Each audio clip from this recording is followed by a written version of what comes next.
अक्सर हम ये मानते हैं कि पैसा कमाना ही फाइनेंशियल सक्सेस का प्रूफ होता है और जब इनकम आनी शुरू हो जाती है तो लगता है अब चीजें ऑटोमेटिकली बेटर होती चली जाएंगी। लेकिन यहीं पर एक छुपी हुई प्रॉब्लम शुरू होती है, क्योंकि पैसा आना और पैसा संभाल पाना ये दोनों एक ही चीज नहीं होती। पिछले वीडियो में हमने ये समझा था कि पैसा सिर्फ कमाई का टॉपिक नहीं है, ये सोच का टॉपिक है। और जब सोच सेम रहती है तो रिजल्ट भी सेम रहता है, चाहे इनकम बढ़ जाए। इसलिए असली सवाल ये नहीं होता कि तुम कितना कमा रहे हो।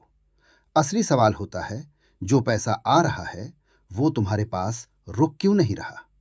और जब इस सवाल का जवाब सही जगह से खोजना शुरू करते हो तब समझ आता है कि प्रॉब्लम सैलरी स्लिप में नहीं, प्रॉब्लम डेली हैबिट्स में होती है। ज्यादातर लोग ये मानते हैं कि जैसे ही इनकम बढ़ेगी फाइनेंशियल टेंशन अपने आप खत्म हो जाएगी, पर होता इसका बिल्कुल उल्टा है। इनकम बढ़ती है तो एक्सपेक्टेशंस बढ़ती हैं, एक्सपेक्टेशंस बढ़ती हैं तो खर्च बढ़ता है, और खर्च बढ़ता है तो प्रेशर बढ़ता है। इस पूरे प्रोसेस में एक चीज कभी बढ़ती ही नहीं, फाइनेंशियल कंट्रोल। लोग पैसा कमा रहे होते हैं लेकिन पैसा उनके लिए काम नहीं कर रहा होता, वो खुद पैसे के लिए काम कर रहे होते हैं। और सबसे डेंजरस बात यह होती है कि ये सब नॉर्मल लगने लगता है। मंथली पैसा आता है और उसके साथ ही मंथली टेंशन भी आ जाती है, रेंट, ईएमआई, बिल्स, लाइफस्टाइल खर्च। और फिर दिमाग कहता है अगली बार थोड़ा बेटर प्लान करेंगे, लेकिन अगली बार भी वही रिपीट होता है, क्योंकि प्रॉब्लम प्लानिंग की नहीं होती, प्रॉब्लम प्रायोरिटी की होती है। ज्यादातर लोग पैसा आने के बाद सबसे पहले राहत महसूस करते हैं, और जैसे ही राहत आती है अलर्टनेस चली जाती है। राहत डेंजरस होती है क्योंकि पैसा अलर्ट रहने पर टिकता है, रिलैक्स रहने पर फिसल जाता है। इसलिए लोग कहते हैं पता ही नहीं चला पैसा कहाँ चला गया। सच ये है, पैसा कहीं नहीं गया, वो वही गया जहां तुमने बिना सोचे भेज दिया। इसलिए यहां एक सिंपल बात समझनी होगी। प्रॉब्लम ये नहीं है कि तुम पैसा खर्च करते हो, प्रॉब्लम ये है तुम पैसा किस ऑर्डर में खर्च करते हो। ज्यादातर लोगों का ऑर्डर होता है पहले खर्च, फिर जो बचा वो फ्यूचर, और अक्सर फ्यूचर के लिए कुछ बचा ही नहीं। ये ऑर्डर ही पूरी प्रॉब्लम की जड़ है। जब तक ऑर्डर गलत रहेगा रिजल्ट कभी सही नहीं आएगा। इसीलिए कुछ लोग सेम इनकम में भी शांत रहते हैं और कुछ लोग डबल इनकम में भी हमेशा परेशान रहते हैं। फर्क पैसा का नहीं होता, फर्क होता है पैसा कौन कंट्रोल कर रहा है। अगर पैसा तुम्हें कंट्रोल कर रहा है तो तुम हमेशा बिजी रहोगे, लेकिन कभी फ्री फील नहीं करोगे। अगर तुम पैसे को कंट्रोल करते हो तो तुम धीरे धीरे ऑप्शंस बनाना शुरू कर देते हो, और ऑप्शंस ही असल में फ्रीडम होती है। लोग अक्सर सोचते हैं कि पैसा संभालना मतलब बहुत ज्यादा प्लानिंग, कैलकुलेशन या एक्सपर्ट नॉलेज, लेकिन सच ये है कि ये ज्यादा दिमाग का नहीं, आदत का खेल होता है। जैसे सुबह उठकर बिना सोचे फोन चेक कर लेना, जैसे बिना ध्यान दिए सेम रूट से रोज ऑफिस जाना, वैसे ही पैसा खर्च करने का भी एक फिक्स्ड पैटर्न बन जाता है। और जब कोई चीज पैटर्न बन जाती है तो आदमी उससे क्वेश्चन करना बंद कर देता है। वही सबसे डेंजरस स्टेज होती है, क्योंकि पैसा तब क्वाइटली तुम्हारी जिंदगी के डिसीजंस लेने लगता है।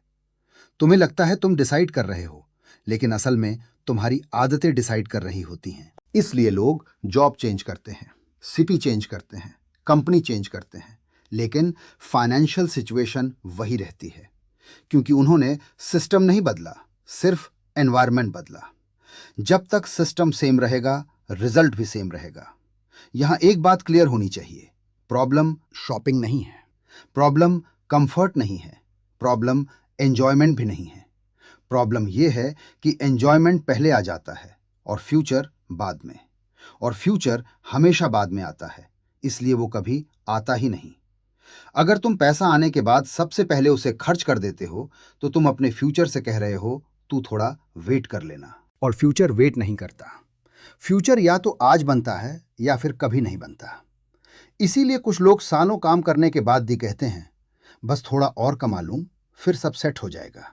और ये थोड़ा और कभी खत्म नहीं होता, क्योंकि इशू कमाई का नहीं होता, इशू स्ट्रक्चर का होता है। स्ट्रक्चर मतलब पैसा आने से पहले ही उसका रोल डिसाइड हो चुका हो।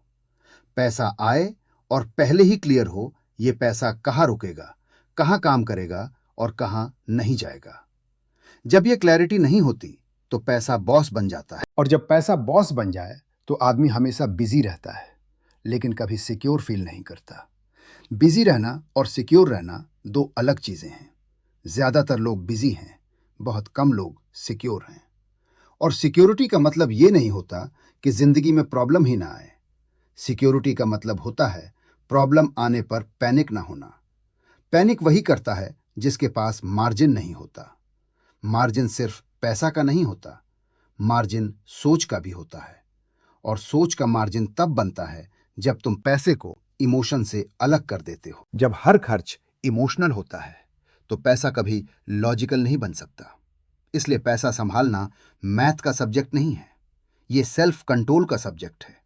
और सेल्फ कंट्रोल अचानक डेवलप नहीं होता, ये धीरे धीरे रोज के छोटे डिसीजन से बनता है। आज एक डिसीजन, कल एक और डिसीजन, और कुछ महीनों बाद तुम खुद महसूस करते हो कि प्रेशर कम हो रहा है। इनकम सेम होती है लेकिन ब्रीदिंग स्पेस बढ़ जाती है। और जब ब्रीदिंग स्पेस आती है तब क्लैरिटी आती है। क्लैरिटी आई तो बेटर डिसीजंस आए।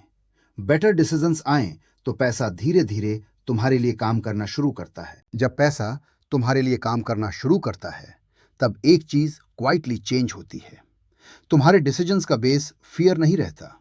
तुम हर चीज ये सोचकर नहीं करते अगर ये गलत हो गया तो। तुम ये सोचना शुरू कर देते हो अगर ये सही हो गया तो। ये शिफ्ट बहुत सब्टल होता है लेकिन लाइफ पर इसका इम्पैक्ट बहुत बड़ा होता है।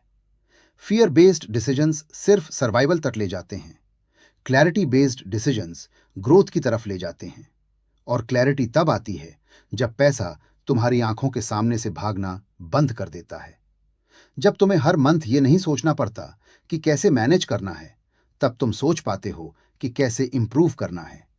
और यहीं पर एक और मिसअंडरस्टैंडिंग होती है। लोग सोचते हैं ये सब सिर्फ ज्यादा पैसा होने से होता है, लेकिन असल में ये पहले कंट्रोल आने से होता है। पैसा बाद में बढ़ता है, कंट्रोल पहले आता है। कॉन्फिडेंस बाद में आता है। कॉन्फिडेंस आता है तो अपॉर्चुनिटीज दिखाई देने लगती हैं। अपॉर्चुनिटीज हमेशा होती हैं, लेकिन प्रेशर में रहने वाला दिमाग उन्हें देख ही नहीं पाता। प्रेशर नैरो बना देता है, क्लैरिटी एक्सपैंड कर देती है। इसलिए जब तुम पैसे को संभालना सीखते हो तो तुम सिर्फ अपना बैंक बैलेंस नहीं सुधारते, तुम अपनी सोच को भी स्पेस देते हो। और स्पेस मिलते ही तुम वही चीजें कर पाते हो जो पहले सिर्फ सपना लगती थी। Better decision, better timing, better patience. और पेशेंस ही लॉन्ग टर्म गेम का सबसे बड़ा एडवांटेज होता है। शॉर्ट टर्म में जो जीतता दिखाई देता है वो अक्सर पेशेंस छोड़ देता है, और जो पेशेंस रख लेता है वो क्वाइटली आगे निकल जाता है। यहीं पर लोग अलग हो जाते हैं। कुछ लोग हर मंथ सिर्फ बिल्स क्लियर करते रहते हैं और कुछ लोग हर मंथ थोड़ा सा फ्यूचर खरीदते हैं। फर्क सिर्फ एक चीज का होता है, इंटेंशन का। अगर तुम्हारा इंटेंशन सिर्फ आज को मैनेज करना है तो पैसा हमेशा कम पड़ेगा। अगर तुम्हारा इंटेंशन आज के साथ साथ कल को भी बिल्ड करना है तो पैसा धीरे धीरे कोऑपरेट करना शुरू करता है। और ये कोऑपरेशन किसी एक बड़े डिसीजन से नहीं आता, ये आता है रोज के छोटे, बोरिंग लेकिन सही डिसीजन से। वही डिसीजन जो देखने में इंप्रेसिव नहीं लगते लेकिन सालों बाद लाइफ को स्टेबल बना देते हैं। इसलिए फाइनेंशियल ग्रोथ कभी ड्रामेटिक नहीं होती, ये साइलेंट होती है। और जो चीज साइलेंट होती है वो ही लॉन्ग लास्टिंग होती है। अगर तुम्हें लगता है कि तुम काफी मेहनत कर रहे हो लेकिन फिर भी फाइनेंशियली स्टक फील करते हो, तो इसका मतलब ये नहीं कि तुम गलत हो। इसका मतलब सिर्फ इतना है कि तुम्हें सिस्टम बदलने की जरूरत है, स्पीड बढ़ाने की नहीं। स्पीड बिना सिस्टम के सिर्फ थकान लाती है, सिस्टम के साथ इवन स्लो स्पीड भी आगे ले जाती है। और यहीं पर नेक्स्ट स्टेप शुरू होता है, क्योंकि जब तुम ये समझ जाते हो कि पैसा का फ्लो कैसे काम करता है, तब नेचुरली एक और सवाल पैदा होता है। अच्छा, अगर पैसा कंट्रोल में आ गया तो अब उसे काम कैसे करवाया जाए? इसी सवाल से अगला वीडियो शुरू होता है। अगले वीडियो में बात होगी पैसा सिर्फ रुकता कैसे है, ये नहीं, बल्कि पैसा काम कैसे करता है और कैसे धीरे धीरे तुम्हारे लिए एसेट्स बिल्ड करता है। अगर तुम सिर्फ कमाना नहीं बल्कि आगे बढ़ना चाहते हो तो वीडियो को लाइक कर दो, चैनल को सब्सक्राइब कर लो और अपने दोस्तों को शेयर कर दो जो अपने पैसे को ठीक से संभालना चाहते हैं। तो अगली वीडियो मिस मत करना, क्योंकि वहीं से गेम एक्चुअली बदलता है। धन्यवाद।